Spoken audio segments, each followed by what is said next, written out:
A train heist, ghoul hordes and mantars, corporate HR, and a team betrayal? Hello, crawlers, and welcome to episode 9, I believe, of Hello, Crawlers, our Dungeon Crawler Carl podcast. We are going through chapters 10 through 18? Is that what it says? 10 through 18 today of book 3. Book 3 of Dungeon Crawler Carl is the Dungeon Anarchist Cookbook. And if it's your first time here, it's weird you're jumping on at this one, but we like to do a full listen through of the audiobook, and we're commenting via the audiobook series. We're glad to have you here. And I think that with book 3, we didn't really have any notes. I think we nailed everything, as far as I can tell, in last week's episode. I think it helps that we're mentioning now that we're not trying to get all the details. Like, we are not trying to be extremely thorough about this.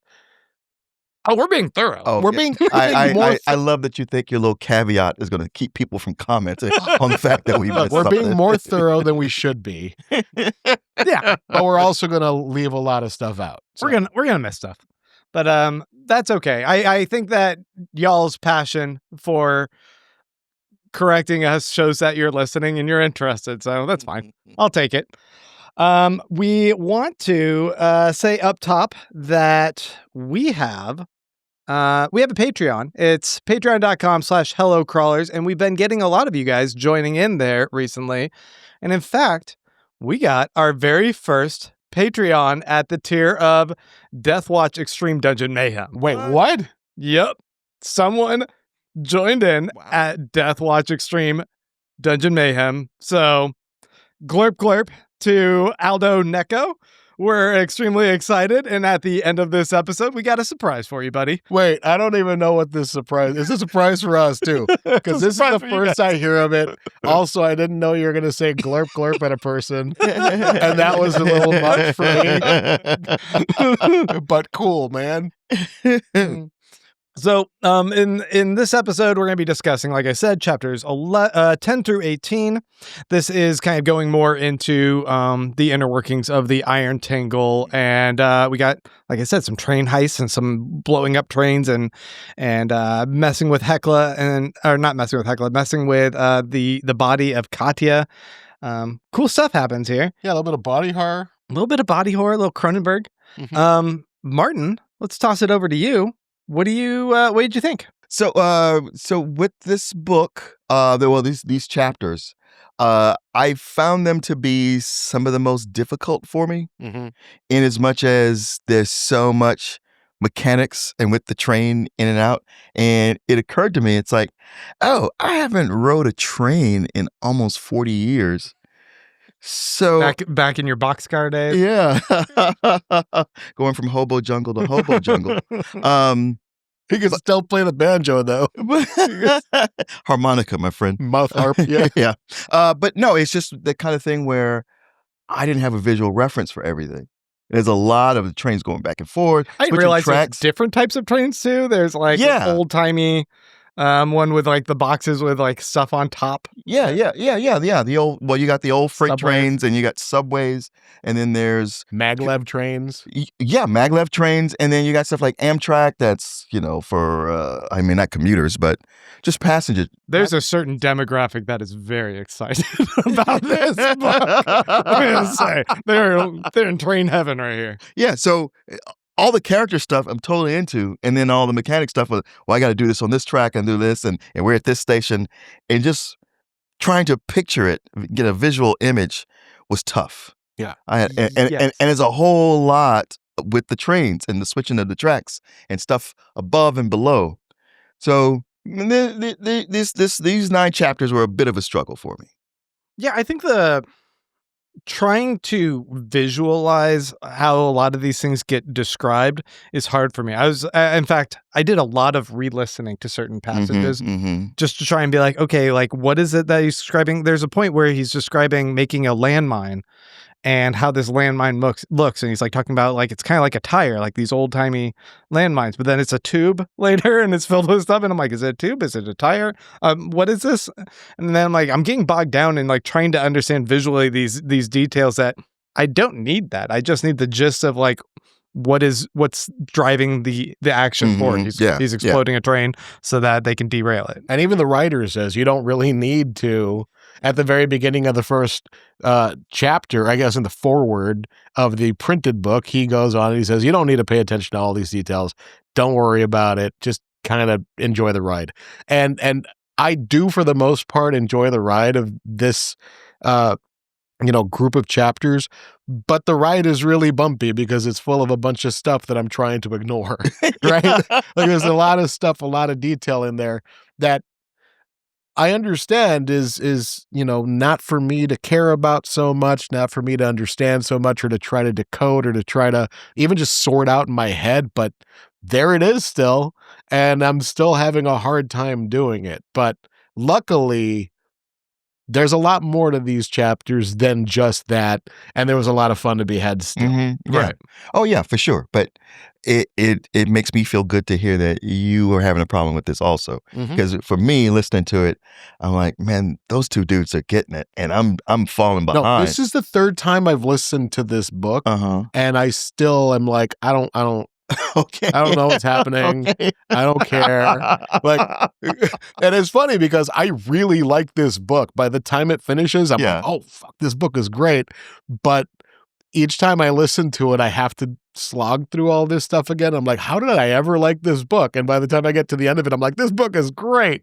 Well, I will say that chapter 18, it didn't have so much of that other stuff in it, and then we're focusing on the characters, and I was like, all right, I'm fully in this now. So the other 7 chapters, no, 2.5 hours. No, it's not fully those other 7 because they have plenty of good stuff in them as well, but they just also have a lot of the mechanic stuff. And okay, because this whole time it's like, it's it's me, it's my brain, because I'm the kind of person when I play a video game and they're giving you instructions on, well, this one does this and this is, I'm like, I just want to start killing stuff. Yeah. I don't read instructions. I'm going to start I don't read instructions. And then I'm struggling to get to a certain place, and then I get to that spot and I go like, oh, maybe I should now go back and read the instructions. And then I see like, oh, I've built up all these points and all this money that I can spend now. Or, oh, I forgot to screw this one thing in on step 2. I got to go all the way back. But it's like I could have been building the whole time. But anyway. I'm surprised you're not still on that train that you got on 40 years ago. I know,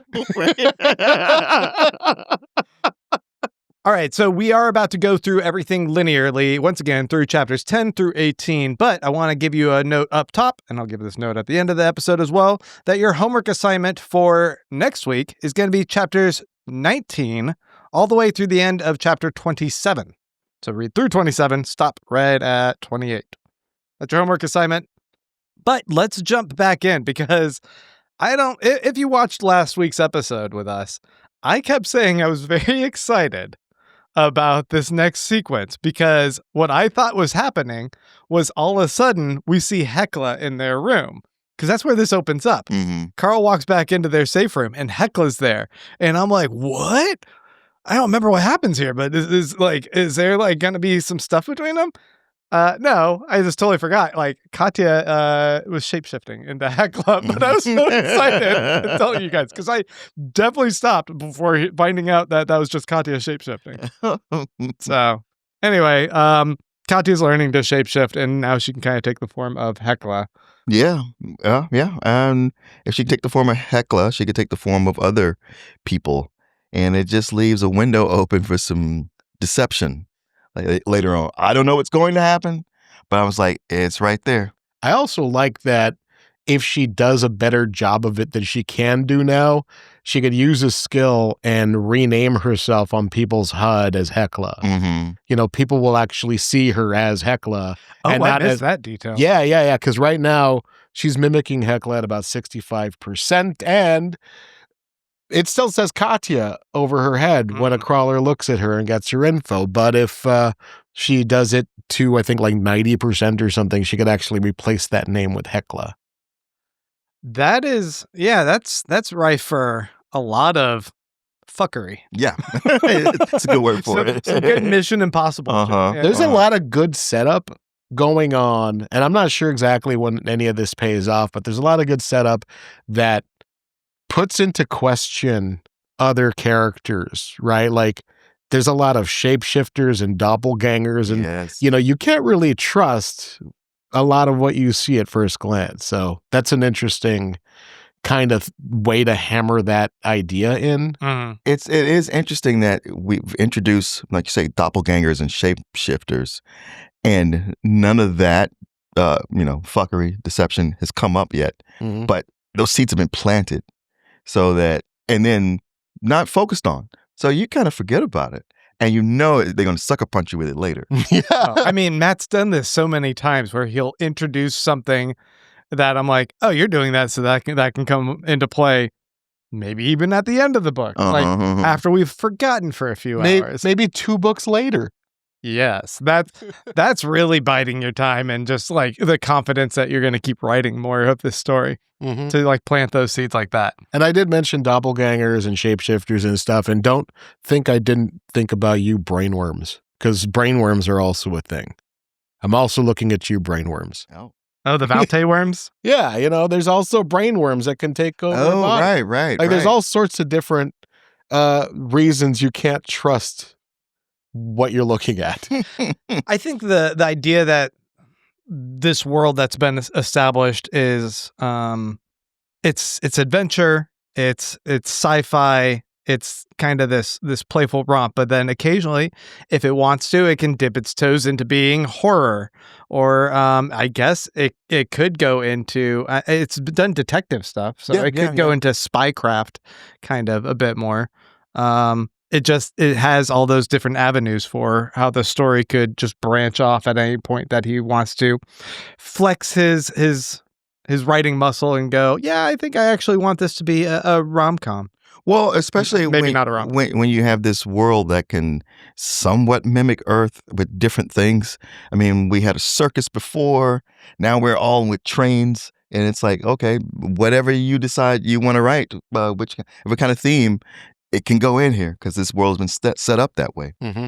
It's almost kind of curious that this one is so steadfast. This level is so steadfastly adherent to being just trains. Yeah. When it could be trains plus and like something extra weird also going on. It could be roller coasters or something like that. Right. But yeah, they've stuck to trains and monsters. Or Grant, you have a go-to genre that you I like. know what you're setting up. You like mixing genres. He's like, why can't it be trains and BDSM? Like, you've always done that. Like, why can't it be a rom-com and BDSM? Why is it always and BDSM? I don't know. That's just how you always say it to me. There's always more room, I think, for a little bit of BDSM. Yeah, Grant, did you read The 3 Body Problem? He goes, man, that's really great fantasy sci-fi, but I wish there was more BDSM. More. I had some. You recommended The 3 Body Problem to me. I know, and you were disappointed that there wasn't more. Well, we had them hanging out in the room while Katya's kind of playing around with shapeshifting, and Donut's riding around trying to figure out how to ride around on Mongo for a bit. And then we move from that sequence to Carl's planning to try and blow up a train. He wants to derail a train, just kind of see what happens. He wants to derail a train to try to get the conductor to come out. Oh, right, to get the conductor. Yeah, so that they can get on the train and be in the conductor's cabin and drive it through a portal to the train yard or drive to the end of the line, so that they're not like killed when the rest of the train gets either respawned or in a time loop, or like there's all of these reasons why he wants to get either in the conductor's cabin, or like get through derailment, or like get a key to it, or like there's all these ways he can get in that thing, but they all are because he wants to be able to get to the end of the line and see what's there. And in Carl's thinking, like his idea, like, I'm going to blow up this train so we can get in there to do that. And he gives you all these reasons, and you're like, yeah, okay. But if you step back, you can see why everybody else in the dungeon looks at him and goes, that guy's reckless. Yeah.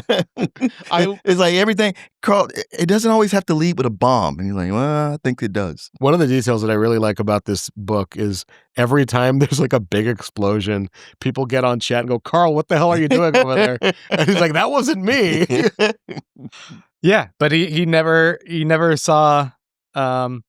I guess if you're what's that expression? To a hammer, everything looks like a nail. Yeah. To Carl, everything is something bombable. Yeah, he's gonna explode it. Yeah, but he's able to use the Anarchist Cookbook already. He's putting this to use because he's read about how there's certain types of landmines that he can make. There's details in there, and it's cool to see that he's already gleaning information like throughout this particular section we're discussing. I know that he's getting tips on how to make certain weapons. He's getting ideas on like how people kind of think of how like the NPCs are operating, and he's pulling information for him to use like across all of what he's attempting to do to decipher this level and escape. Is he adding much to the book? Because that was a big part of it. Like, you're going to learn stuff, but you got to add to it too. It doesn't seem like he's writing anything. Yeah, I know.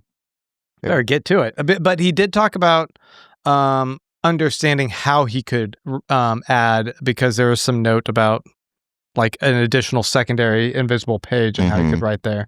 So even the book itself is teaching him how to do those elements as well. Anyway, he blows up a train. And, it works pretty successfully.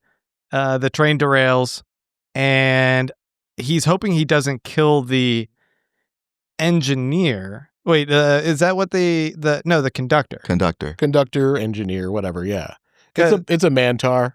It's a Mantar. Is the Mantar the engineer in the front cab, and like the conductor's kind of like somewhere in the middle? I guess he's the conductor.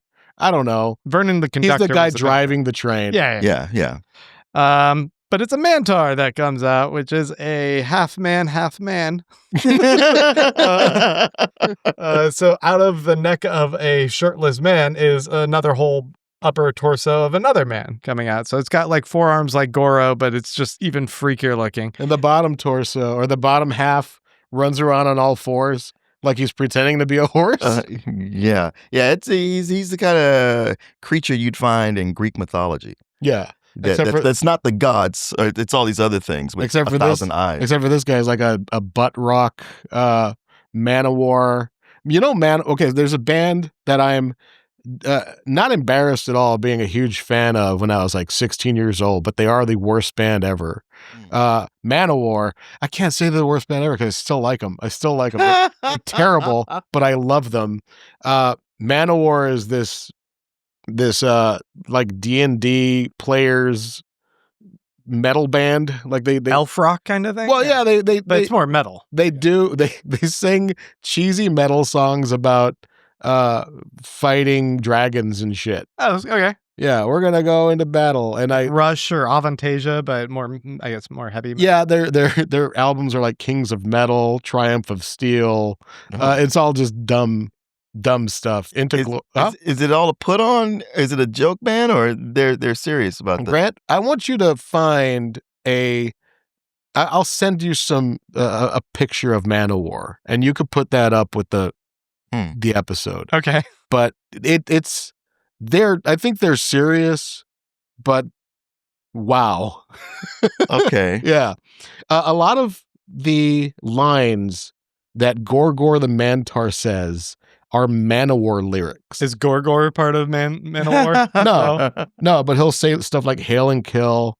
He'll yell posers. Those are all Man-o-war lyrics. Oh, yeah. Okay. Mm-hmm.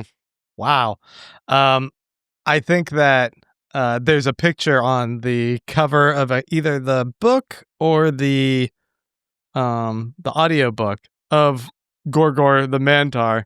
So I'll also put that up here so you can see what an artist made this rendering of it. It's freaky looking. Gorgore, also kind of like Goro from Mortal Kombat. Sure. Four-armed weird beast thing. He's actually pretty friendly to them. until he gets the Friendly club, and loud. the club vanquisher dude, Ram dude, like narcs on them. Yeah. And Carl actually did the derailment. That's when he comes back out and they have a boss battle. Yeah, they learn a bunch about like how the trains work and how, the train cars get deep cleaned, before being recreated and I guess put back into service. We need to know all this. Ah. Is this where we keep running into? Yeah. So I kept having to like stop and go like, let me rewind that because I think I tuned out. I wrote down a lot of notes on here, and I just scrolled past them. Yeah, it's like what you said at the beginning of this episode, that this is your third listen through and you still can't really visualize it. So I'm like, well, we know the bones of the story, and do we need to get mired down in the details here? Probably not. No, because no, it's hard to kind of understand what. We need to know what has value of these details of this detective work. The important thing is that Gorgore doesn't know that Carl bombed them, and so he's treating them like a friend and giving them all this information that Carl is asking for about how the train system works, how, what the stops are and stuff. And when they finish talking and Gorgore goes into Club Vanquisher, some, ram-horned cleric had seen them planting the bombs, narked them out to Gorgore, and Gorgore comes out, he's mad, and they're going to fight. There's another element to this. So one of the things I think we learned it in the very first book or in the second one, I don't remember, but gods exist in these dungeons. There are a pantheon of different gods of all sorts of deities and sects, some Greek gods and Roman gods and alien gods, all sorts of different. And they can be sponsored by rich people who want to, lay a bunch of waste to crawlers in the dungeon. Yeah, so you can be a sponsor and you essentially are kind of like an avatar, like slipping into the body of a god within the game construct.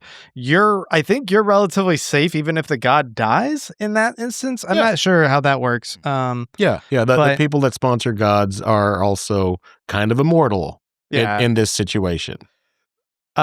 So his Carl's gauntlet that he finds that as he's punching Gorgore, it keeps doing this, like, you are 2% likely to summon the god Groll. And then he punches again, 4% likely, and it just keeps going up and up and up. It's 1.5% each punch, and it's cumulative. Yeah. So it isn't like each time he hits, he has a 1.5% chance of summoning it. No, every time he hits, that thing goes up by 1.5%. And it's becoming obvious that he doesn't have any other tool in his arsenal to beat this Gorgore except for pummeling him with this gauntlet. And so he's kind of running against the clock of, I'm about to summon a god. And he eventually actually does summon the god. And so he kind of goes into, I guess, berserker rage. Well, he doesn't like summon the god. He gets it to a point where the god is going to be summoned and there's a countdown clock, right? There's like a 15-second countdown clock, or I forget, 10 to 15 seconds before the actual god comes into the realm. Right.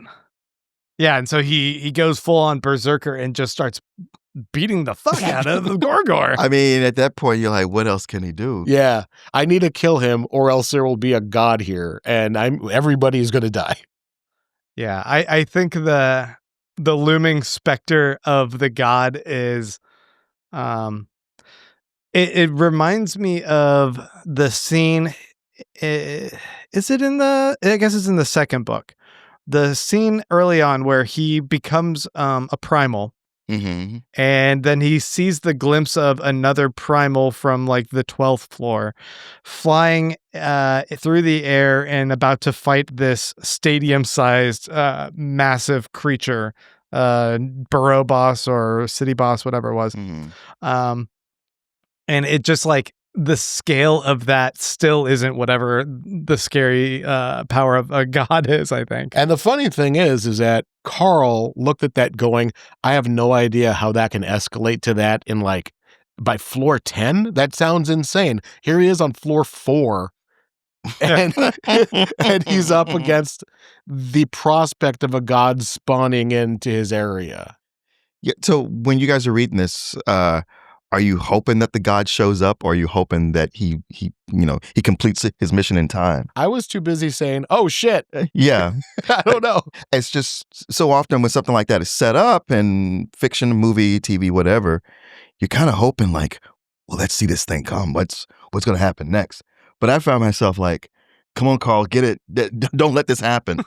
Yeah. It's really funny how sometimes in this series, the thing that the way you think you're going to react is not the way you react to a scene.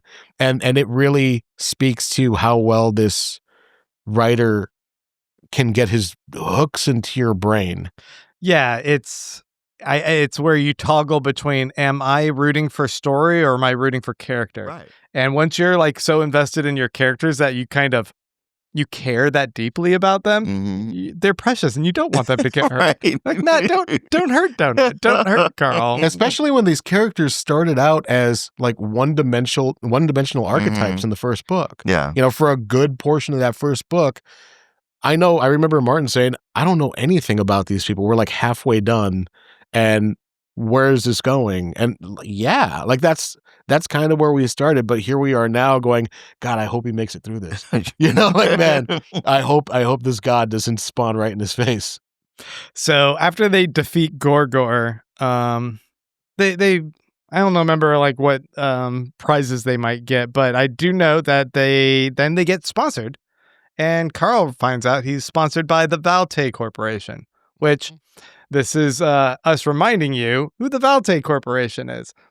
The Valte Corporation are the brainworm people. They're a bunch of little worms that can infect your brain and move you around and control you. RFK loves them. And Matt Denham was so prophetic. They are also the people that the current fish alien race, the Borant Corporation, who are running this game this year, the dungeon this year, are in debt to. They owe the Valte Corporation a whole lot of money, and it doesn't seem like they're going to be able to pay it, and they're going to go bankrupt, and they're hoping that they can make enough money off of this level to fix that.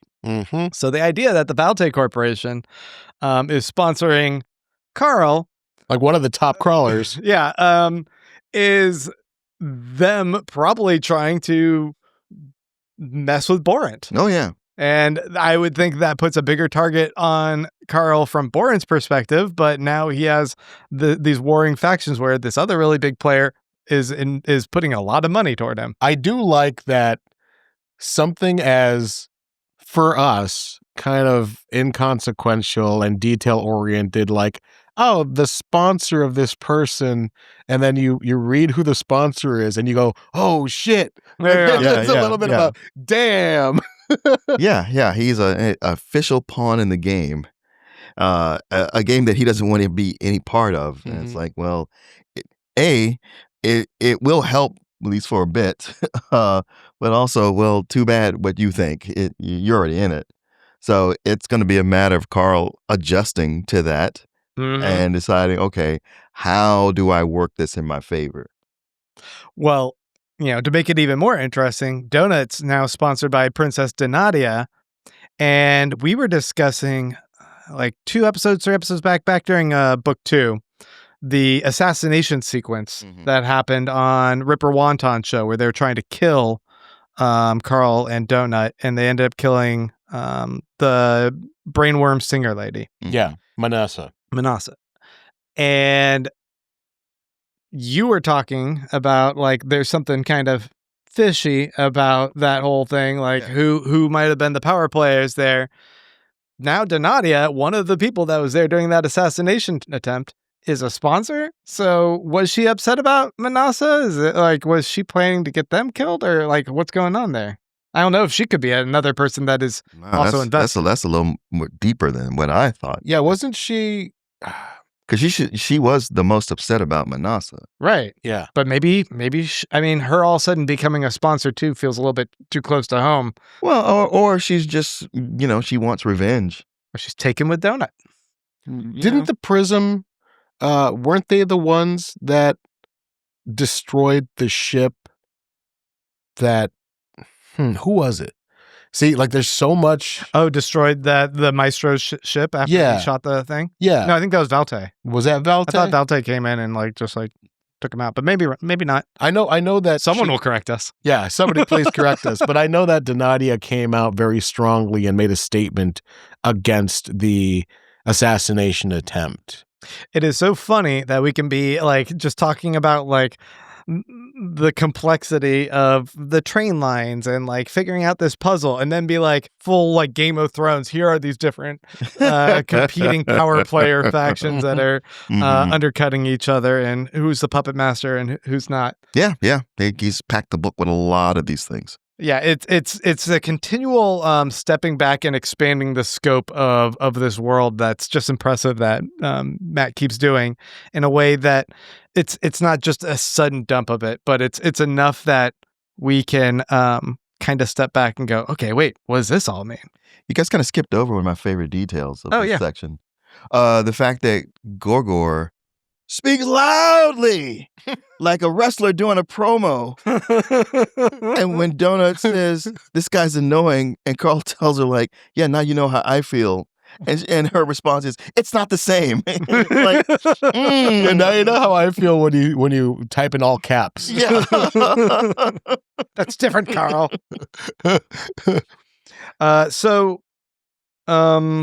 Moving on past that, can we just kind of jump all the way down to...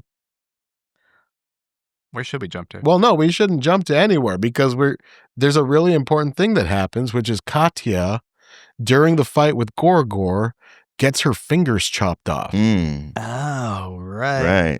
She loses her actual human fingers, the ones that are still... Well, I mean, she's a doppelganger now, but... She's Clayface. She's Clayface, but she still has a core, like a self, right? She's still a whole living thing that now is missing some fingers because they got chopped off in this fight. And she's like, I know that it's she's crying about it, and she's like, I know that it's kind of silly that I'm crying because I could just make new fingers, but those parts that were cut off were actually part of me. And I feel like I'm losing myself. And Carl, taps on her head, says, you're still you. You still have that up there, and they can cut everything else off. As long as your brain is still intact, you're still you. He's like, shut up, quit crying. It really felt... I was like, they can cut off everything else? Yeah, it felt like that. Yeah, do you think he was a little insensitive there? Yes. Oh, do you? Because I thought he was just trying to make her feel better about it. Because her being sad about that made me realize oh, you know what, Carl and Donut, they're a lot further in this. Yeah. And she's still grappling with it. She hits in her head. She's not fully immersed in the dungeon. She's still holding on to what came before. Well, I know that his intention is one thing, right? His intention is to make her feel better, but also read the room, dude. It did feel kind of dismissive. It is a little bit. And I know that wasn't what he intended, but I can understand how Katya could take that in a different way. Huh. Do you think she did? I don't know. It's just social dynamics are very, very complicated. Yeah. And, you could say something with the best of intentions. True. And if you haven't thought from a certain perspective, you can actually cause harm. And sometimes, that happens often, Yeah, it happens all the time. I'm sorry. No. Go for it. Well, it's similar to a kid getting hurt playing sports, and you say, okay, walk it off. And it's not you're just saying that because, look, we got a game to play, but also it's if I don't treat it like a big deal, you won't treat it like a big deal. Right. And won't make more out of it than what it is. Kind of a survival element to that, too. We don't have time. But in this instance, they kind of have time. You don't want to say, we don't have time for this. It's more of it's not that bad. Get up, soldier. It's okay. I know how you're feeling. It happened to me. It's not that bad. I understand the big picture. It's not that bad. Yeah. I think, though, that we see a couple instances throughout this section where Carl is being dismissive of Katya or kind of just foisting stuff upon her, like his ideas and like, hey, you're going to do this and you're going to do that. A little bossy without asking her. And this is where we get that part where Donut's actually pointing it out to Carl, like, hey, you should be more considerate of her. You should ask her. Yeah, that happens when they're like trying to add a bunch of mass to her body. Doing the stuff with the backpack. Like there's a point where Carl and Donut are walking just themselves down the train line, and she has a heart-to-heart with him of like, hey, you need to be a little bit more considerate of like asking her instead of telling her. He's like, well, I'm doing this for everyone's benefit. It benefits her, sure, but it also is going to benefit her. And it's like, yeah, but you should still ask her. And so, you keep telling her to be herself, but you're the one who's trying to change her the most. Yeah. And he's like, well, what about you? You gave her like a mohawk. He's like, that's just fashion. Fashion is different than what you're doing. You're changing her fundamentally, and that's just not right. Like she scolds him. Yeah. And with this scolding, I thought, well, Donut, you're not wrong. And at the same time, look at where we are.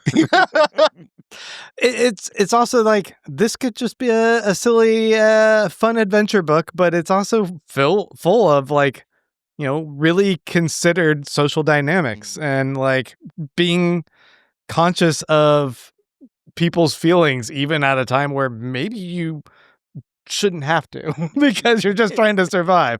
So I appreciate that there's that exploration. We find out that Katya gets her sponsor a little later than everybody else, but she gets sponsored by Princess Formidable of the Skull Empire. And that's the empire that the Maestro was part of, King Rust is part of. And he knows that Princess Formidable would be the next line in the line of succession if Prince Stalwart is disowned, because apparently Rust will disown you for whatever, right? He did that with the Maestro. Right. And Prince Stalwart botched an assassination. So, maybe he's disowned and maybe Princess Formidable is next in line. Who knows? A little bit more of their investigation and in talking to like Amani leads them to realize that part of the construct of this floor is that the architects, Borant, I guess, in how they want this floor to operate requires that these mobs be controlled in a group horde. It's so that they're looping and constantly trying to get back onto the train to make this a repeated pattern. But what we've learned from the first couple books is that NPCs kind of have their own level of agency, that you create these monsters, but then they kind of do what they want. If they want to make a little meth dungeon on the first floor or be bad llamas that are just kind of roaming around, they do that. You make the monster and then they just kind of do what they want. So they're not operating like these programmed or programmable computers in the same way. So what they've had to construct is this drugging cycle where they're kind of drugging and setting them into a daze, and that this caused them to continue this addiction loop cycle that is making them get back onto the train. It almost felt like Matt wrote something in the first couple books and then had to kind of figure out a creative solution in this book to justify how he could have them doing this when he's already said they have a bit more autonomy in the previous books. It's really gross, but really smart. Yeah. It's a interesting way, like it's almost social commentary. If you like back it up and think about it as satire about how to control the populace with drugs or with, information or a constant 24-hour stream of nonstop breaking news. And, look over here, look over here, look over here. You can never actually focus on one thing. That crazy thing that happened last week, we've moved on past that. Don't worry about that. It is very much the same thing that you can control a narrative and you can control people who can't ever focus on a thing. We see things like that happening in the real world, and we're seeing a level of control already. They are forcing these NPCs into this awful system where they are giving them false memories and playing on their emotions completely heartlessly, while these are still living beings to some extent, even though they can be regenerated within within each iteration of the dungeon. Yeah, but let's just add a little bit more abuse to enable more abuse. Let's just do that. Yeah, and this is just fun popcorn fodder for the audience. Mhm. You know, I saw a question on Reddit, in the Dungeon Crawler Carl subreddit, where someone was asking, would you watch this show if this was actually a show that, like, intergalactic show?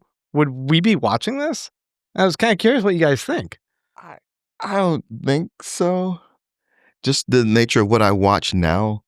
I mean, one, the abusive stuff. I was like, I don't know how much I could stomach this. Yeah. But also the nature of the anything goes it's a bit much. I don't think I would watch it. But plus, there's all these kind of contest shows now that I don't watch. I mean, did you guys watch any of that Mr. Beast games? Yeah. No, I don't this usually. was gross. I don't usually watch, competition reality television in general. Yeah. But I can see a situation where society is such that you've been conditioned over time to where this is the kind of thing that pushes your button, Oh, absolutely. I remember when The Truman Show came out, and I was like, wow, what an awesome movie. But of course, nobody would be this into reality TV. And the next year, reality TV took over television. Mm-hmm. And then you even get stuff that's kind of like The Truman Show, like the Joe Schmo show, or the Jury Duty. Did you ever see that? No. This guy's like the one juror in a room full of actors that are all on a jury. And he's the one. He's the one legitimate guy that's like watching this crazy trial, and everyone else is acting around him, and they're kind of manipulating the situation.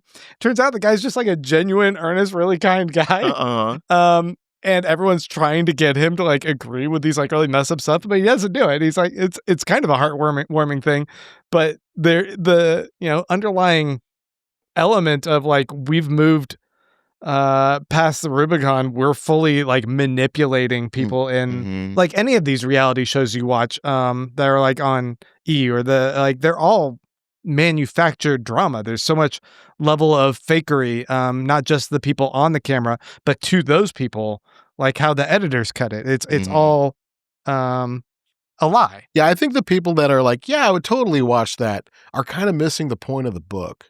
That this is a bad thing. Yeah. Like, this is a bad thing for everybody involved, including the audience.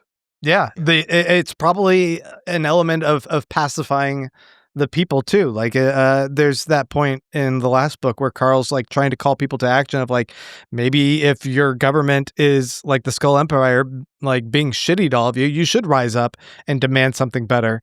And this kind of show is the thing of like, don't worry about what us in power are doing. Watch your show. Yeah. Watch these other people that you think are beneath you fighting and squabbling to survive. So it's totally got to be this pacifying kind of entertainment. So let's get to the next scene where they're going to the dismemberment limited train, because that one's fun.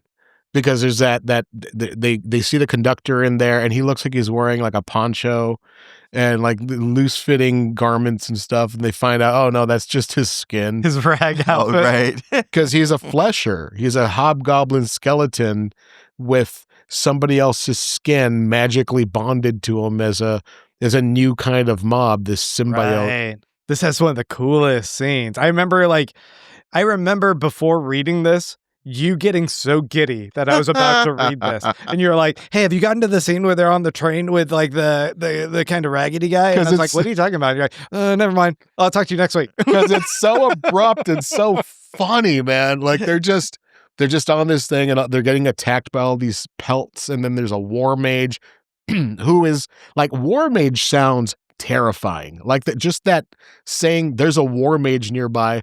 Holy crap. I don't even want to see that thing. Yeah. And which way is he so I can go the other way? He's like talking to them through the fucking wall. Like, I have in my head what a war mage should look like, but it turns out it kind of looks like Orlando Bloom in Lord of the Rings. Kinda, yeah. I'm like, that's not how I envisioned it. Or Malekith, maybe. I'm not really sure. Yeah, he's like talking about how he's like building up this spell that's taking like all this time, and he like all this death is gonna come, and I'll have your fucking skin, and all this like really intimidating shit. And Carl's on the other side of the wall going, Okay. And he's told Donut, he's like, we're going to do surprise 3.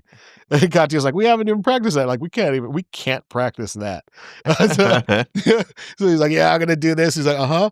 And he's like doing his finger like 1, 2, 3. He's doing a count to Donut. And when he gets to 3, she opens up a whole spell and he pulls the guy's head through and she fucking closes it off and decapitates him. What a badass scene, man. Yeah, because the whole time she says that whole spell, you're like, how is this going to get used? Especially since it can only go 1 inch deep. But that was a perfect way to use it. But also, we've once again come across somebody who can't wait to take Carl and them out and is going to speechify before they do it, only to get clipped right after or mid-speech. It's like the shark that eats Samuel Jackson in Deep Blue Sea. Dude. Okay. I love how current that reference is. You know what? For whatever reason, it's because of Jaws' 50th anniversary. People keep bringing up Deep Blue Sea. Lately. Oh yeah. We're having screenings of it. But that I think I wore out the VHS I had of that, just going through that scene. Yeah. You got to watch this. Telling all my friends. Yeah. But this was kind of what this scene was like for me. It was such an abrupt, silly thing. And then like when the head falls off and Carl's like, what was that, you bitch? I didn't quite get that last part. And then Zeb is like, everybody loved when you said that. Yeah. That's your new catchphrase. Yeah. But they still want to hear you say, God damn it, Donut. He's like, God damn it, Zeb. Yeah, what a fun murder too. Yeah. Like I'm like, I would never watch this show. But then I'm like, ooh, that was a fun murder. There's still that bloodlust a little bit. Maybe you wouldn't watch the show, but you catch those clips on Instagram. Occasionally you want to watch the highlights of like, well, at least they're sticking it to the system. Like, I guess maybe watching from the perspective of constantly wanting the crawlers to win, but then it's just like a little bit of heartbreak. Yeah, because so many of them don't win. You ever watch the show Alone? That's one of those reality shows. I am familiar with it. I only because I was with friends and they wanted to binge it while we were all staying in an Airbnb. Ooh, it starts off as such a fun reality show where it's like all these wilderness survival people all go out by themselves to just try and survive as long as they can, and it's like who's gonna last the longest out in the woods, and then it just gets sadder and sadder as you're just kind of watching people starve to death, and they have to eventually get. I noticed with those shows, with that show in particular, that every time somebody starts to talk about their family, it's like they're about to tap out. Yeah. This is the narrative beat that like you're gone. Yeah, I've seen that show. It's competitive starving. Yeah. Yeah. It's just, that's all it is. It's competitive starving and an exercise in misery. Yeah, and it's like A24. It's Alone. It's riveting. It's fucking riveting television. And I feel bad that I've seen like 3 seasons of it. And you always think, okay, so what do they win if they do this? And it's like, bragging rights. Yeah. What? They get to go home. They get $25,000, which seems like nothing. Nothing. You can spend that in a couple of afternoons. Yeah, you get to win going home. I'm already home. Right. I'm already home, and I'm eating a hamburger.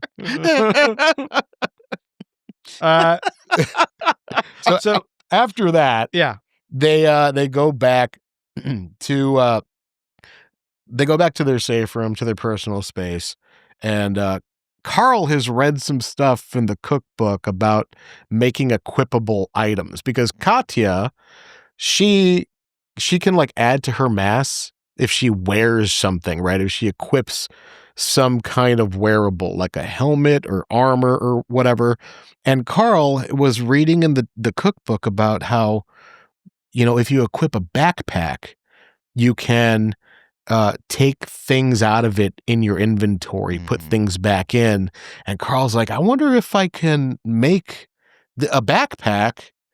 So he like goes and buys a new table for it and stuff to make equipable items, and he ends up making this like thing that can be loosely described as a backpack because it's like huge, and he just starts loading it with all this metal, like 1.5 tons of metal or 1.25 tons of metal, and so it's essentially a loophole, right? It's an exploit, because she, I guess, has a threshold normally of how much she can like take on mass of like just like holding stuff before it like taxes what her strength or something. Well, her capacity. Yeah, well, it's something about so she can only equip things that are wearables, right? And those things tend to be kind of light, and putting a bunch of stuff on her one after the other, that's going to take a lot of time. And at that point, like you either have it equipped or you don't. But a backpack, you can equip it from your inventory and like empty it and refill it from your inventory. And you could load a bunch of stuff in there and you could decide what you load into there. So the backpack itself is the equipable armor. Right. And within that, having all the other items allows her to equip the backpack as her armor and then distribute the metal around her body from it. And then like from the inventory, load as much metal as you can, if you want into there, or take as much out, so you can make your mass variable.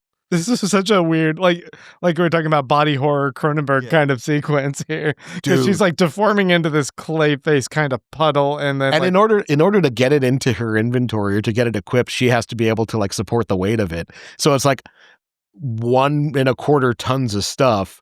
She has to build herself into a table. Like, it's just gross. She's like growing limbs, and she's like, "Oh, just make a shelf with your lower back." Yeah. Oh God. And it might not feel so much like body horror if Katya was like, "Yeah, this is cool." She's more like, "Oh, okay." She's like, "This really hurts. I don't know if I can hold this." But is it like a matter of like once she was technically lifting it, she can just immediately like have it go into her inventory and it's no longer that burden of weight on the outside? It's just a part of her being? Yeah, once she can support the weight, she can equip it.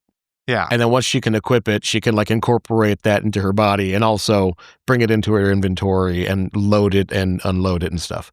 This is complicated. This is a very complicated thing to try and describe and navigate as a story mechanism, like especially for a listening audience or a reading audience who don't play D&D or aren't like kind of frequently conceiving of how you equip and unequipped weapons in this kind of regard. Mm-hmm. So it's weird, but he manages it. Yeah, it makes perfect sense when I read it, and that's all that matters. Yeah. At a certain point, you're just like, all right, now she can just scale up and scale down with all this metal that's within her inventory. And I love that when it works and she's got all that mass in her and she's like 12, 14 feet tall. Mm-hmm. And like, I love that Jeff Hayes deepens her voice. So it still sounds like Katya, but she sounds bigger. I released a clip from our interview with him online where he's rolling through all the different voices that he does. And so many people's comments on that were like, what? I thought he like at least somehow modulated that, or he's doing all of those voices. Yeah. And like, I was intentionally like leaving that one part where he does Chris's voice. And then he goes, that's not quite right. And then he redoes it. And you can hear the difference between his first attempt at Chris and how he gets this deep rumble of Chris's Cretan voice. Igneous voice. This deep thing. And he's doing that. It's not modulated at all. Which we haven't heard yet. Like, we haven't like it in this part of the story. We haven't heard spoiler? Chris again. It's a spoiler that we hear his voice later. Oh, I forgot. We haven't even like met Chris as a rock person. Mm-hmm. Oh. Thank you. Because when you said that, I was like, what am I missing? Yeah, no. He's a rock person, kind of like Bomo and Sledge. He's an igneous, yeah. He's got a deeper voice. Okay. But anyway, the point being that it was very cool that he was able to do them so quickly, switching between them on the fly, did it live with us, and that he can do Katya in a range of tones, I guess. I don't know what you call it. Sizes. Yeah. That guy is kind of impressive. He's magical. I mean, honestly, all these different voices, and I keep thinking like, is this another guest voice? And I was like, no, that's him. I kept thinking what he has to do in his process. And sorry to you who only read the book and don't do the audiobook, but this is kind of cool. I thought that there's no way he can just like switch between them. He has to like go and hear, what did I do with that voice? And like, how do I kind of get back into it? Like do a couple tests. Nope. Oh, really? No? He just does it. Oh. He just does that voice, and then what goes right over to the other person's voice and right to this other person's voice. There's no hesitation. He's got to have some notes, though. No! It was crazy. He actually said that he didn't start making reference recordings for characters until book 7. Oh my God. Yeah. Right? That's insane. It's wild.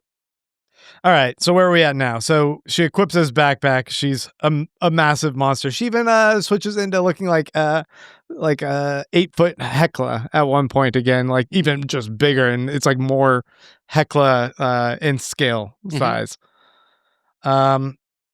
They get they get their first sponsor boxes, right? Their benefactor boxes or their sponsors? Yeah, they start, Carl gets his benefactor box, and I believe that they're, like other people haven't. It's kind of all being slowed up in red tape because it's the first time that all the crawlers that are in the game have sponsors.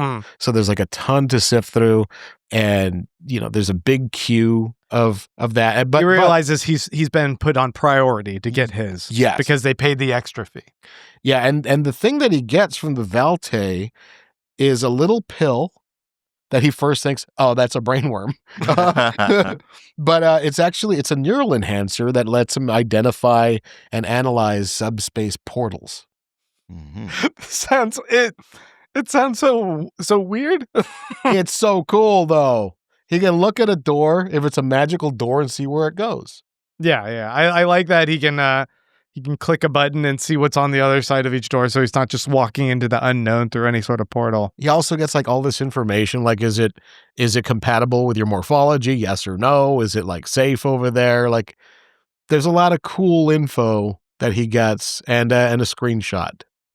It's a good example of the juxtaposition between this being a fantasy and a sci-fi series.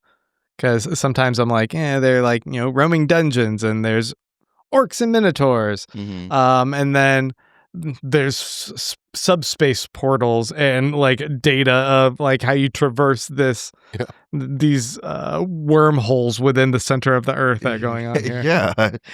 Just for a normal human, it's a lot to try to like keep cataloged in your brain. It was like, all right, we got trains everywhere. We're in a dungeon, and now we got portals. Okay, give me a minute. There are these moments in this book where I'm like, how's Carl?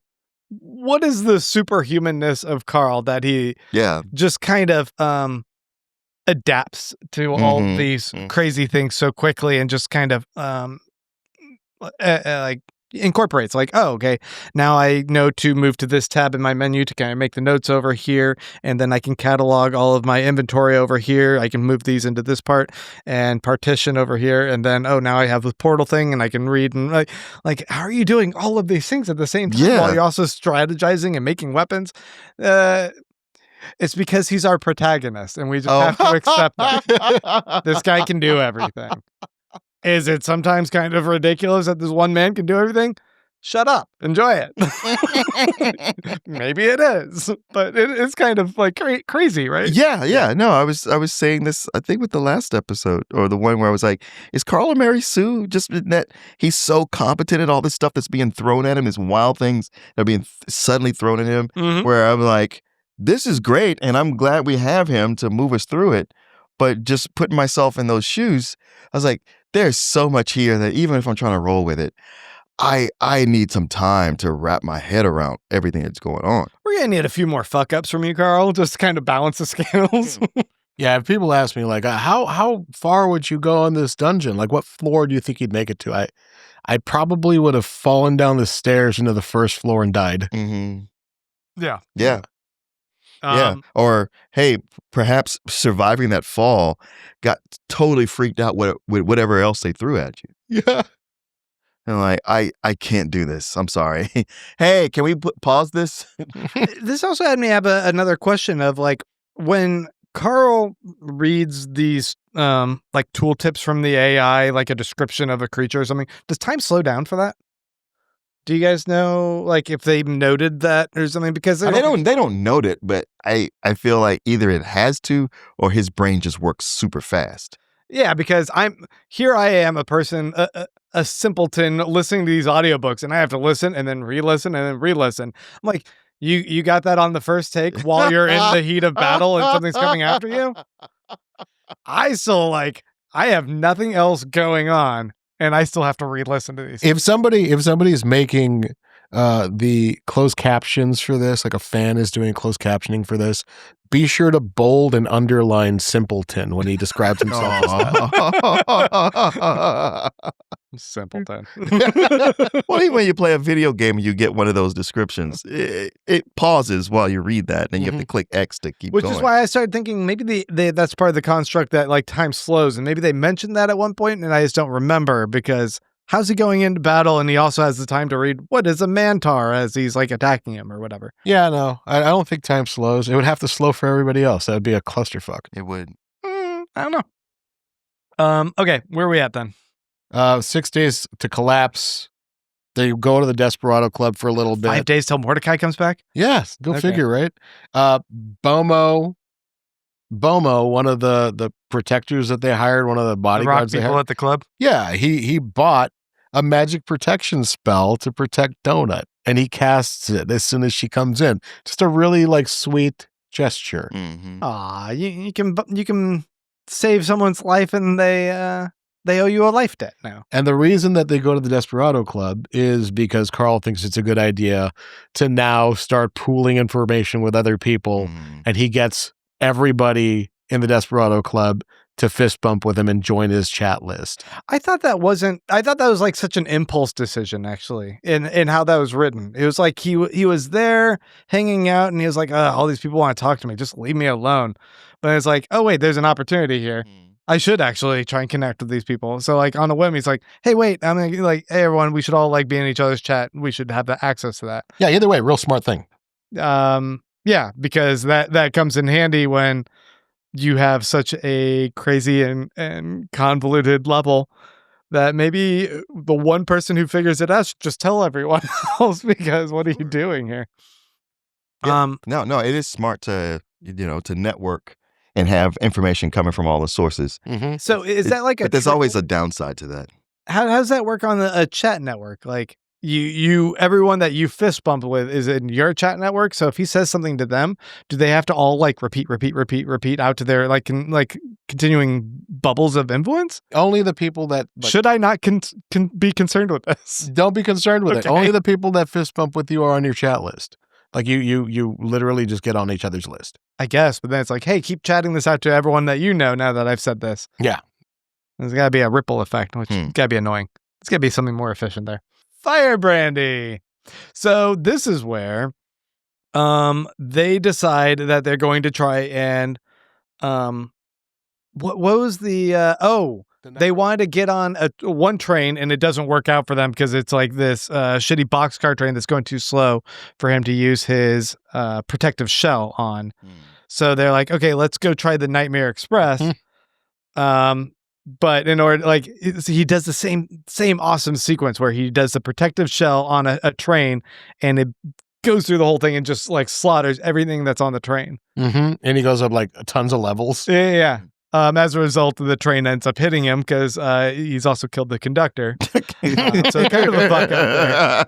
But I like that he messes up, and as a result, he's healing himself, and he gets to. He gets hit by the train. Yeah, and it sounds like it's pretty bad too. Really bad.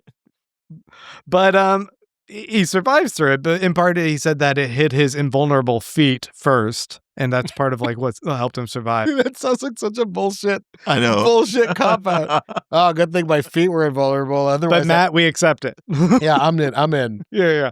I mean, it's kind of like Captain America's shield. If something hits that first, it's fine. It absorbs everything somehow. He hops onto the train. Conductor's dead, but there is a fire mage. How did she not die? She's a level 75 lesser demon MILF.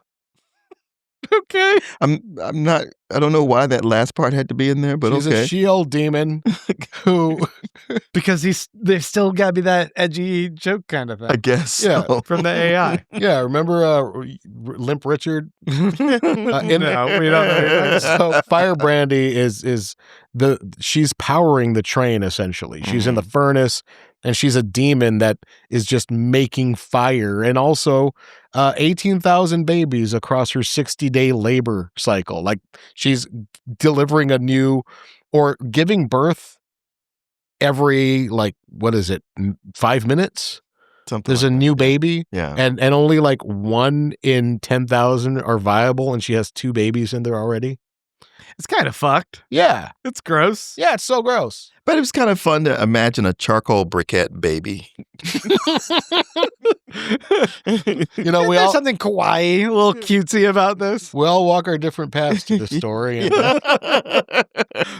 So she's burning her babies to keep the train going. She's not burning her babies. I mean, okay, she is. Yes. She's kind of burning her dead babies. The It ones that sounded aren't like. viable are they're Sheol bricks, and they're like these coal bricks that if you light them, they burn forever. They're like really, really hot.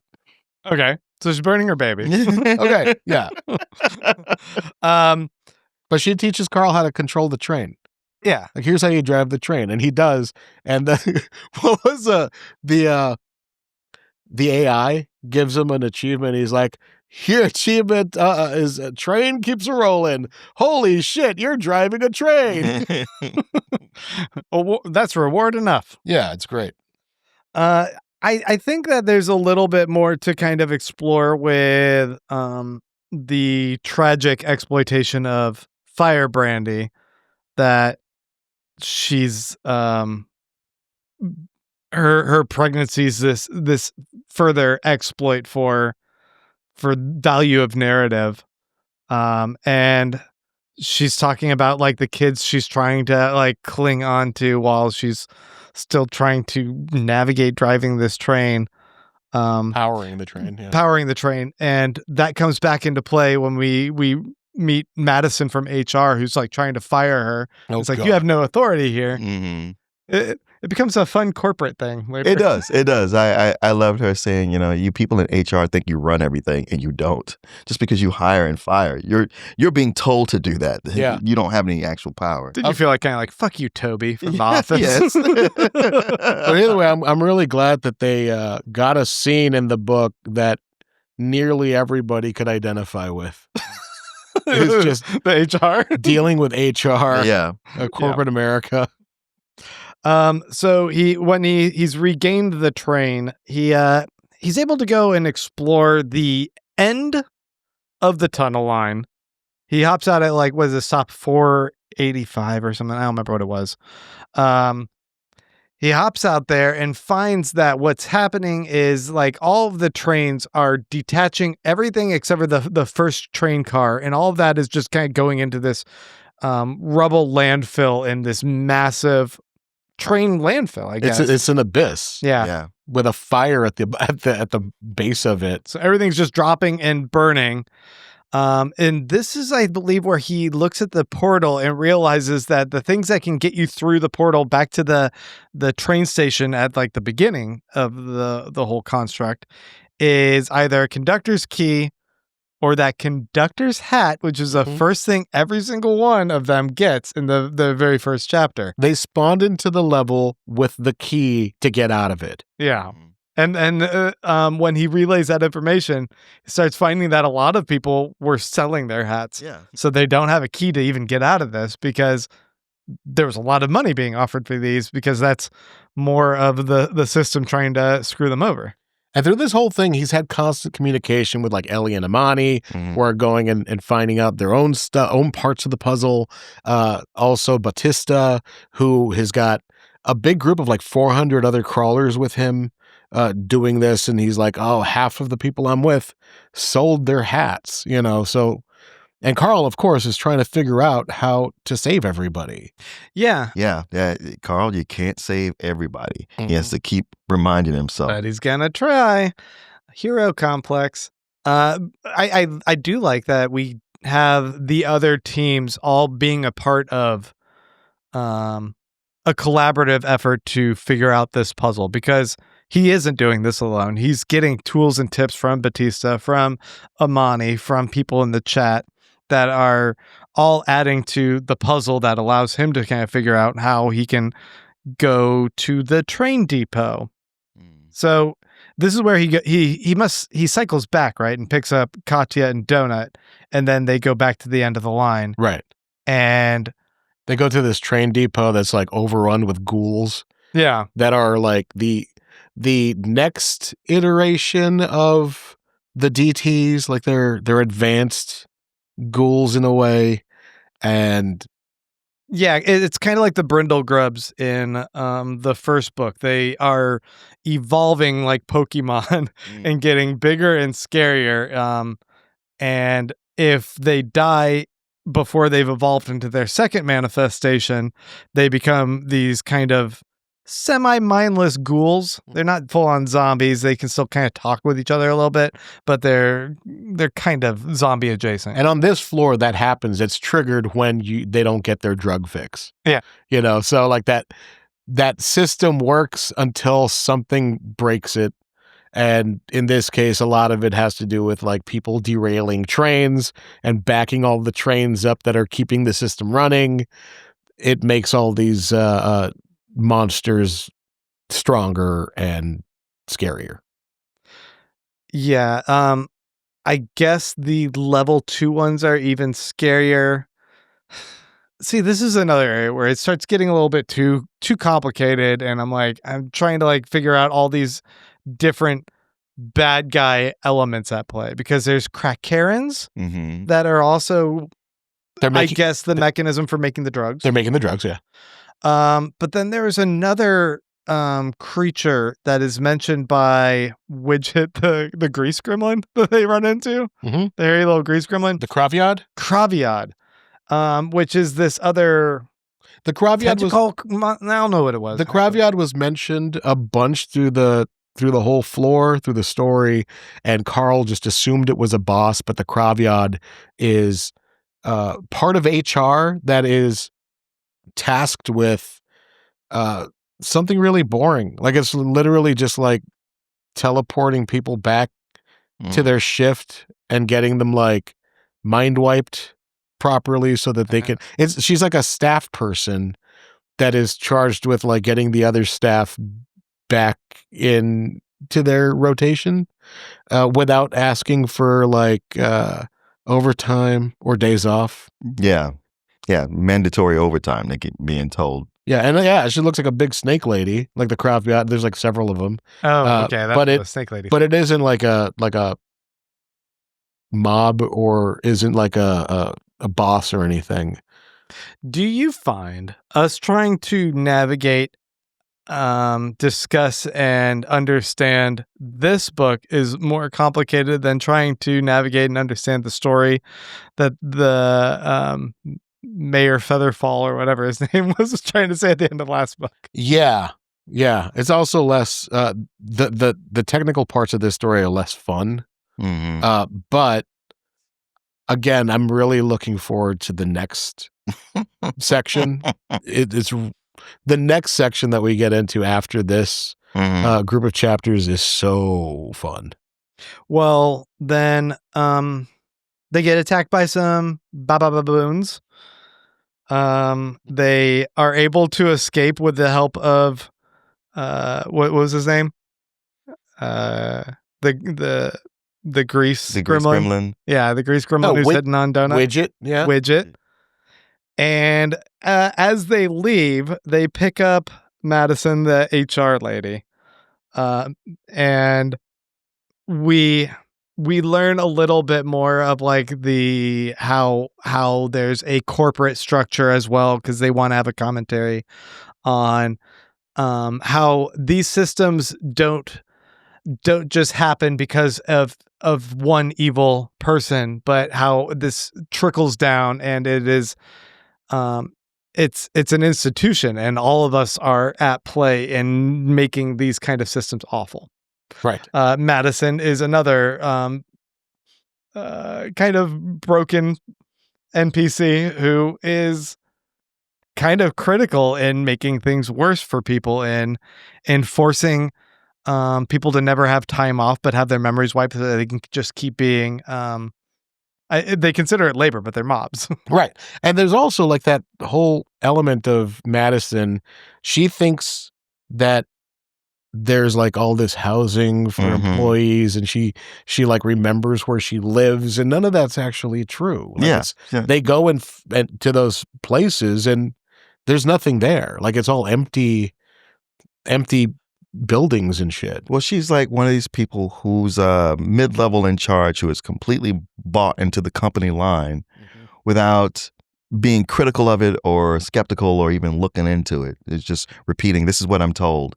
And she's so summed up by a quote from Donut, which was, I don't like her. She's one of these people who's really mean but doesn't think she's mean. Right. Yeah. And I think, this is where we get the really good character beat where Madison ends up reminding both Carl and Donut of B's mother. B's mother. So yeah, Carl's or Donut's grandmother. I don't know how the relationship would be there. And that's when we get the flashback that there was we hinted at this before, but that B was looking to resell or to sell Donut and get a new cat. Like she's won so much as a show cat that she will sell for a lot and for breeding. For breeding, and so they were going to get rid of her. And Carl was pissed off about this. Like, and she's like, "You don't even like the cat." He's like, "Yeah, but that seems messed up." He's like, "Your cat, like you're responsible for her. She's a living thing, and you're just going to sell her off." Yeah. And not that we didn't have a hint of this before, but this really cements in the rest of what we're covering today, how important, how primarily important loyalty is to Carl. Right. That's one of his, that's top in his list of values. Yeah. He even says like this, I fucking hate this. Why can't we just be loyal? Is the whole dungeon is a fever dream of his trauma of being tricked and abused, and this whole system is a reflection of how he feels betrayed and how he feels that his cat was betrayed, and why can't we care for these beings instead of using them as show pieces for profit? That's what the dungeon is. It's just a metaphor. Just care for you and yours. I really wanted to hug Carl at that moment. Yeah. Because I was like, as someone who personally puts perhaps too high a premium on loyalty, I was like, this bites you in the ass, just so you know. Yeah, often does. But we find out from Madison also that they're feeding people to the station mimics. Like there are the mimics. That was the other one. They're big bosses that are mimics. They're like, they look like stations essentially. And when Carl finds that out, he texts Bautista. He's like, "Don't get off at the terminus station. That whole fucking thing is a boss. Like that's a boss." And Bautista's like, "It's too late." No shit, Carl. Yeah. Kind of in it right now. Information we could have used yesterday. Yeah, the whole thing's a city boss. We, like the first 20 crawlers that got off our train were eaten, and the rest of us are like fighting the tongue. There's one more notable plot beat, and this is what I said in the very beginning about like possible team betrayal. That is that we learn whoever is the first person in their party to get a player killer skull, like Donut did, also gets a secret bonus in their inventory, which are these tickets that allow them to, is it straight up kill or just sabotage? Kill. They can kill using these tickets any other member of their party. They get one for each member of their party. And so Katya reveals to Carl that she knows about what these tickets are and saw Donut get rid of one for Carl. but that means that she's still holding on to one for Katya. Possibly. Yeah, possibly. Possibly. She could have got rid of that one too. But she doesn't know, and she's kind of like, hey, I would like some peace of mind, because you don't want to be distrusting your teammates when you're all trying to survive here. Yeah, Katya only saw that because she was practicing making extra eyes on her head. And she saw Donut like stash that under a train track. Yeah. Carl picks that up and adds it back into his inventory, which I think is also interesting. So he has a kill himself ticket now, I guess, in his own inventory. Maybe. Well, Carl's really good about just looting everything. Yeah. Anything that might be useful. And if there's no penalty for having too much stuff, why not? Mm-hmm. But what do you make of this? Is I think Donut suspicious of Katya and holding on to this potentially? Well, I don't know, man, because right after this, we find out that Katya noticing her isn't the only person that knows about this, because Carl wants to find out more about this, so he texts Imani, like he messages Imani, just because like she's the only other person that he knows with a player killer skull, and she's trustworthy. He says, "Hey, did you get coupons like this too?" And she's like, "Yeah, I did." Only the first person in the party who kills another crawler will get those. And I've already spoken to Donut about them. Like, she reached out to me too about this, and I told her to just get rid of them. And that brings Carl a little bit of ease, because it means that like Donut was proactive about it, and she felt bad about it. Like she felt uneasy about the whole thing. Yeah. And she had a hard time coping with having them. And Imani tells Carl, like, I've already talked to her, Carl, she's like a child. She doesn't process things like a person does. Just talk to her about it. I'm sure she'll talk to you about it. And Carl is like, oh, well, I'm kind of disturbed that she talked to you instead of me, but it does make sense since you've been through this. And here I am talking to you. So, seems like the most logical thing to do. Couple things strike me here. One is I kept forgetting that Imani's supposed to be like 20, 21 years old or something, like really young.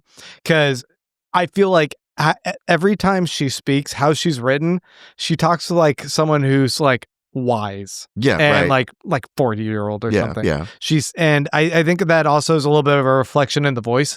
She doesn't sound young. How Jeff Hayes reads her, she just feels like there's a little bit of more age and experience behind that voice. So I remember when we went back into the first book, I'm like, 20 years old? No way. Totally had her. Like, she's just always like so much older. Right.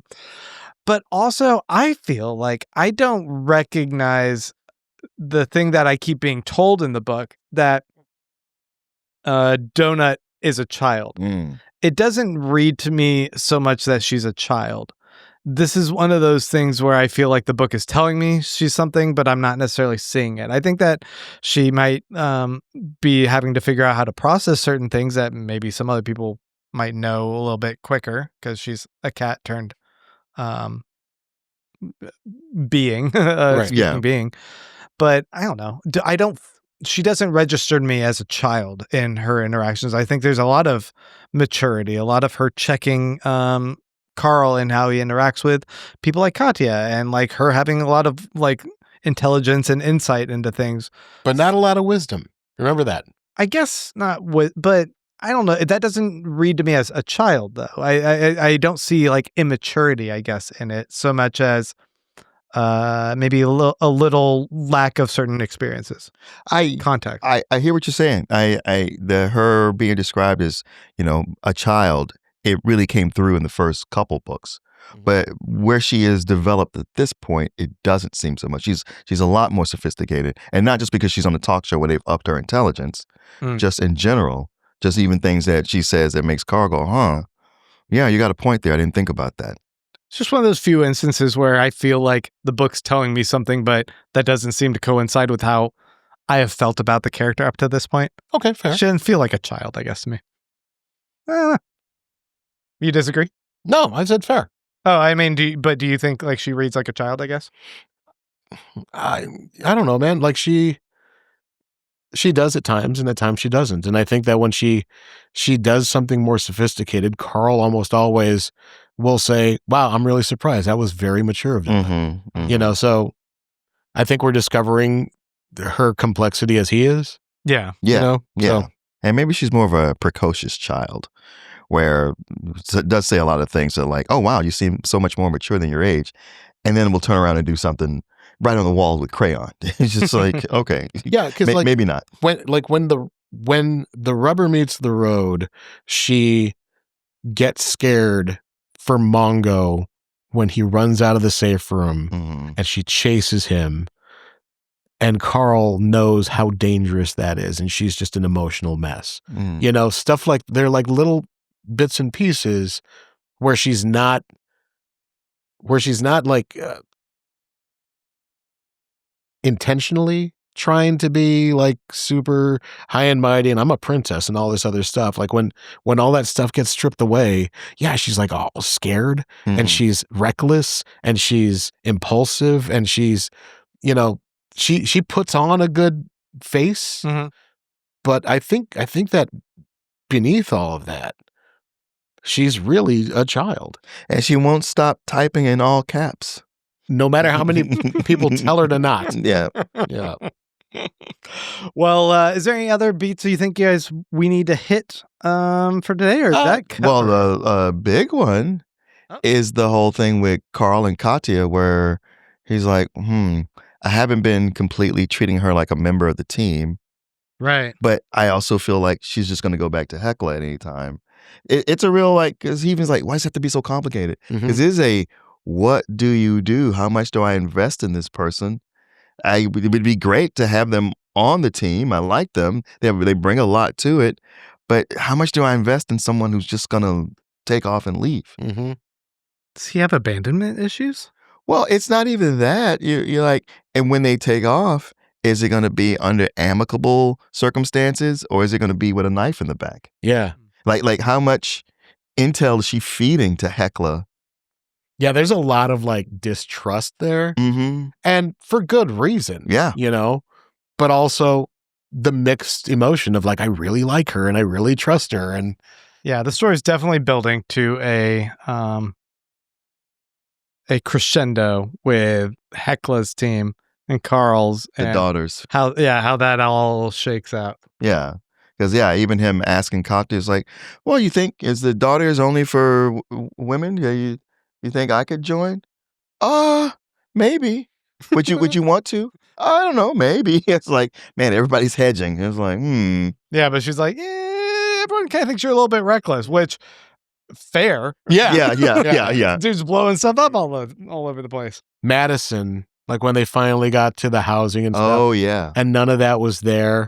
And she's just kind of like mad about it. And she's like, I'm gonna sit here and wait for transfer security. It's like, are you sure you don't want us to like take you somewhere else? Like, no, the security will be here any minute now. And Carl goes, all right, bye, Madison. Go fuck yourself, kid. Yeah. Back at you, boxer boy. And then that's when Donna's like, Beatrice's mom. Yeah. That's who she reminds me of. Yeah, that's a pretty funny spot to end on for this segment. But I think this is a good place for us to go ahead and stop and remind you guys that next week we're going to be talking our third part of book 3, chapters 19 through 27. That's going to be your homework assignment. Read chapters 19 through the end of 27. And we want to thank you guys for tuning in and checking us out this week. And each week, we love seeing the comments. We appreciate you guys spreading the word about our little podcast adventure here. And we want to especially shout out our patrons, including those on our crawler wall, which are Christian Castanon, Gilbert Sanchez, and Aldo Necco. I hope I'm pronounced Necco. Necco wafers? Yeah, that's what Maybe. I think. Wow. Is this the guy he's like, I got them down at the Piggly Wiggly. yeah, he's a part of the nickel wafer dynasty. Is that what you're saying? Look, I know They chew Beeman's gum. I really hope that you understand that he can't help himself but make you want to stop supporting us because of the shit he says. But like I said, bold that word simpleton. Don't do that. Don't It's listen. there. This is all getting cut. We're all very nice to me when I have editorial control, just like the AI. But Aldo, we find that we are now entering a new segment of our show called Death Watch Extreme Dungeon Mayhem. Maybe I'm going to put the words on there or something. Glurp, glurp, dear listeners, because we have a very special event that has happened for one of our crawlers. An Aldo Neko, a level 23 barbarian thickromancer, that is a thick necromancer, was out on the train tracks. I feel like that's not what that means, but was out on the train tracks of the Red Line just outside of Station 74, trying to clear the tracks of some debris. It was dark and quiet. He was all alone. And that's when he heard a crunch behind him. Turning in the dark, he tried to prepare to cast a torch spell real quickly, but it was already too late. A horde of foot soldiers, literal giant foot creatures, leapt out and continued to brutally stomp him to death on the tracks. So they're just large feet? Just large feet. Just disembodied feet. With like eyes, maybe a little cute mouth on there. They stomped him to death right there on the tracks. It was very tragic. The AI moaned and the tracks shuddered. Rest in peace, Aldo Neko. Hold on. You were one of the featured members of Death Watch Extreme Dungeon Mayhem. And if you join at this tier on Patreon, you will be killed each week as well on our show. Oh, we're going to kill him every week? Yep. It's convenient that he's a thickromancer. I hope he can resurrect himself so that he's back next week. Wait, is this somebody who can make himself thick again after he's been flattened? Yeah, he's been flattened. He's going to thicken back up. We'll kill you again next week. I think that's about it. I think that wraps up our episode this week. I don't think there's anything else I have to add except for... What? No, I was just going to say, please don't have anything else to add. It's okay to run these by us first. Yeah, you can probably get some... I love your raw reaction. This is much better. Folks, we love you. We hope you stay safe out there and continue to read.